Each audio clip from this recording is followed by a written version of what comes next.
get us warmed up. Now, for a slightly serious moment, Mordant, you've been open about your addiction history. You've had some addiction issues. Yeah, okay. All right. Yeah. All right. Like, whoa.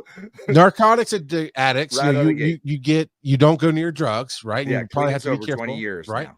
Yeah. Alcoholics, you don't go get alcohol, right? You just don't break that seal.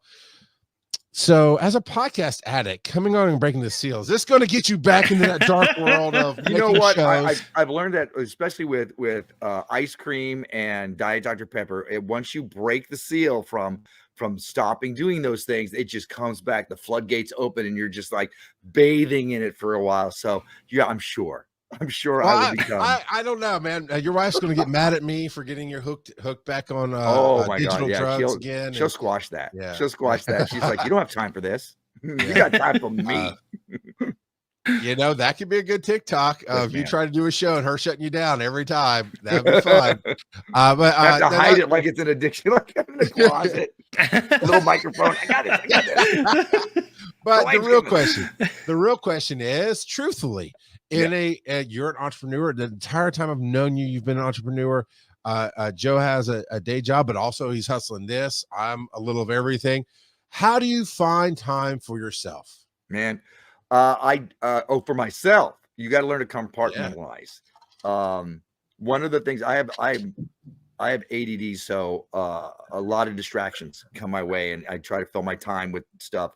And a good way to not get anything done is to put too many things on your plate. So you need to learn to be able to take certain things off your plate. You need to learn to be able to just, make time for you and tell yourself it's okay. Because especially when you have ADD, you start to feel guilty if you're not doing something. It's like, well, no, sometimes you need to just do for you. One of the things I like to do is I have a couple buddies of mine. One's in North Carolina, one's in Pennsylvania, and we'll play video games together, usually World of Tanks, because it allows us to get together, blow stuff up, but you're not so hyper-focused on the game that you can't talk. So we've really connected, especially over the pandemic. It's almost like therapy sessions. We'll talk about what's going on in our life, what's going on in our jobs. If there's health issues coming up, they both have children, so they'll talk about that. And it's really helped me connect and stay connected to my friends in 15-minute segments because it's, each of the battles are 15 minutes, and usually, we might last 5. Sometimes we make it all the way to the end, but because you're not like, creeping around in anything, you're just driving your tanks really fast and trying to blow stuff up at a distance. We're able to talk at the same time. And I have stronger friendships with those two guys than I've had with a lot of people. You got to make time for yourself. You got to, just like going to the gym, if you're into that kind of thing for being healthy, it's almost like setting up a meeting with yourself. I have an important meeting with somebody and it's myself. That being said, I have a hard time getting there. Once I'm there, I really am glad for the results. I feel good about myself. So that's what I do. I have a hard time. I want to hear what Joe has to say before I tell my part of the story, but I definitely have a hard time stopping working on something. Everything I do can become work. Like if I play a video game, I can stream it, yeah. Joe, how do you make time for yourself? Well, before I say that, I want you to envision in your mind, picture this, the most successful person that you can think of, regardless of who that is. You see him in the mirror every day. Oh man, I am successful.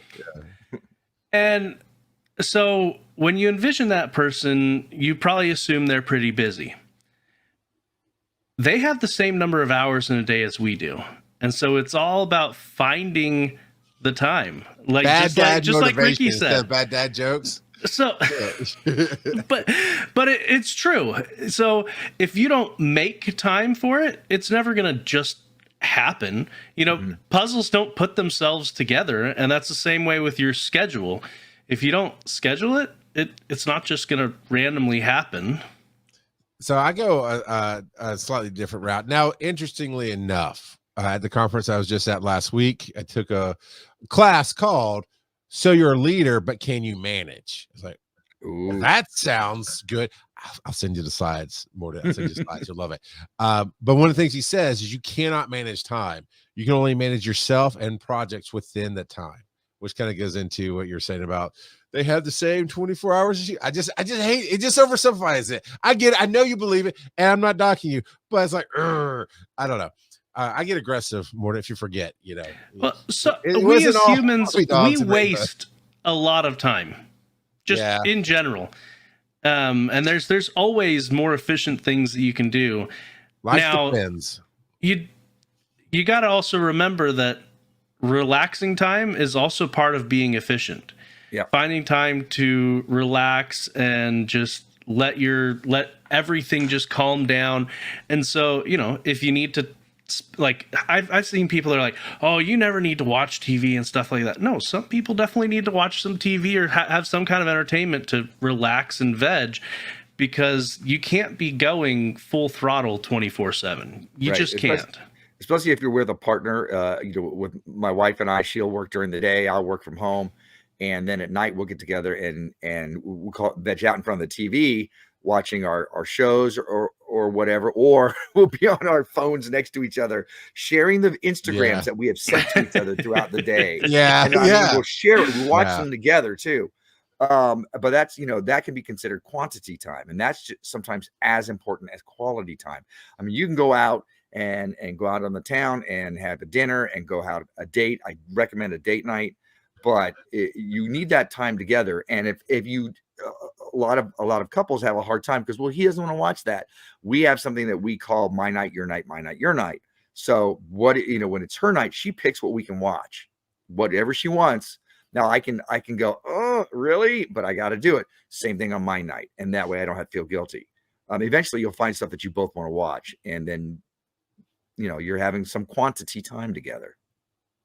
I like it. And the vegging out thing, that balance and flow has become the theme of my life over the last couple of years.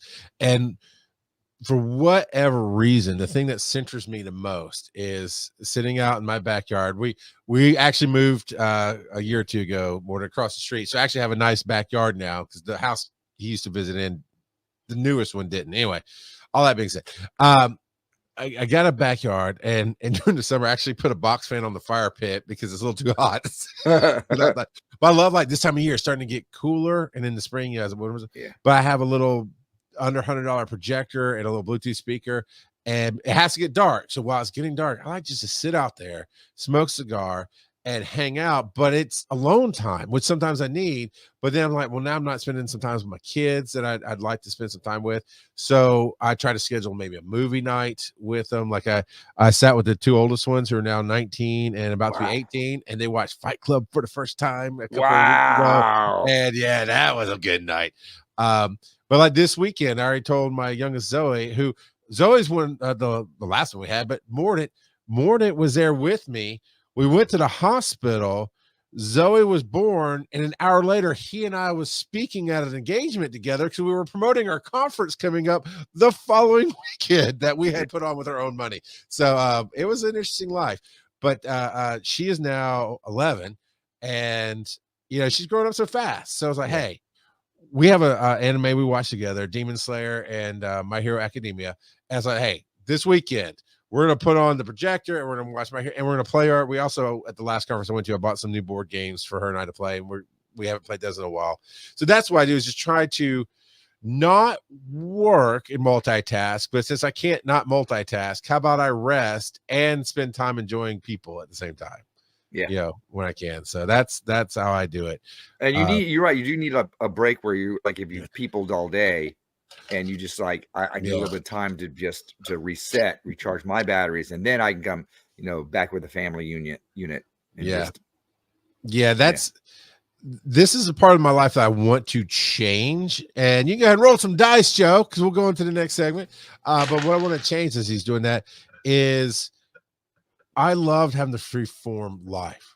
Like when I knew you, I had a bit of a job that I could manage from home and different things. But then I got on the hustle and went through all that and did all the digital media stuff.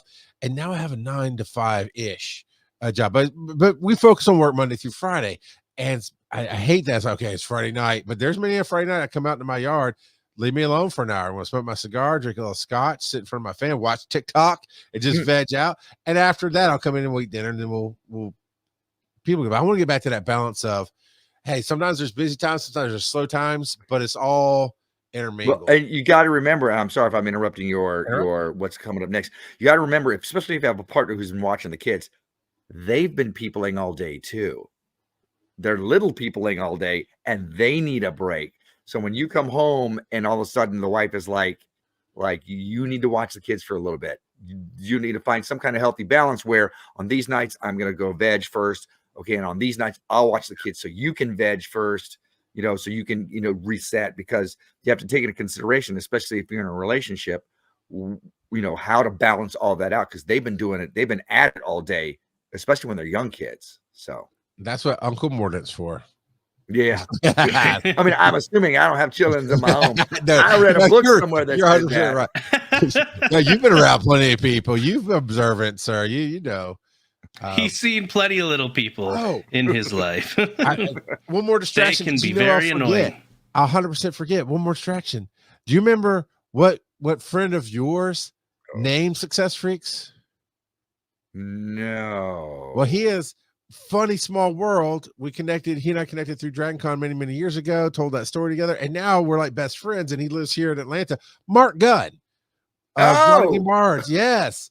And I know him because of you, because you used to stay at a house with him on the circuit in New Orleans. Yeah, in Louisiana, we did the Louisiana Renaissance Festival in Hammond, just north of New Orleans, and there was a family that would it had this big house and a big yard, and they would put a bunch of us entertainers up, and we would all do Thanksgiving together, and the Thanksgiving dinner table would stretch from the dining room out, sometimes past the front door. I think the most we ever had was like 50 some people for a Thanksgiving dinner, and they would wake us up with Thanksgiving oysters that he shucked that day. Man, it was a good time. That was my Thanksgiving, and I will always think of that as my Thanksgiving.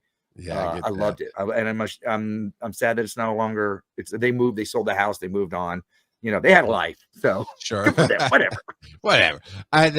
Sorry, Joe. We'll get to our show back in a minute. We haven't talked in a while. We got to catch up. But seriously, it was like a Thanksgiving day. I'm at family Thanksgiving, and Ricky texts me. He's like, "Hey, there's this guy here," and he told me the name. And at the time, I didn't remember. Of course, it's Mark Gunn, as we know now. But he's like, "Yeah, he does this podcast thing, something about music. I don't know, but he was listening to our show, and he's like, "Hey, you guys do this segment called Success Freaks. Why isn't the whole show called Success Freaks?" And we're all like, holy crap, why isn't it called that? And then boom, we took off. And then a few years later, I'm at Dragon Con, he's on a panel like, "Hey, I think you named my show." And like, "Oh my God, Raphael Tortuga." And boom, since then. And speaking of old friends and new wives, it's Leah. What? Oh, right, hi, Leah. I don't know who you are, but hi. That is Leah, who was a fan of my part of the show, but a much larger fan of his part, since they are now married. Is she here? Mm-hmm. Yeah, it's on YouTube. Oh, can you? Maybe you can't. I don't know if you can see the little. I see it. Oh, she's here. Oh, she's making comments. Oh, yeah. Is she gonna say hi? Okay. Yeah. Okay. Yeah, just leave. This is a Charles and Ricky show. Oh, hey, look, I believe it's still out there. I don't remember how many episodes we did. Over 200 episodes, I think, of Success Freaks. He and I did it weekly, and it was some amazing work. I'm very proud of it. There's a joint book that we wrote. But we'll advertise that later.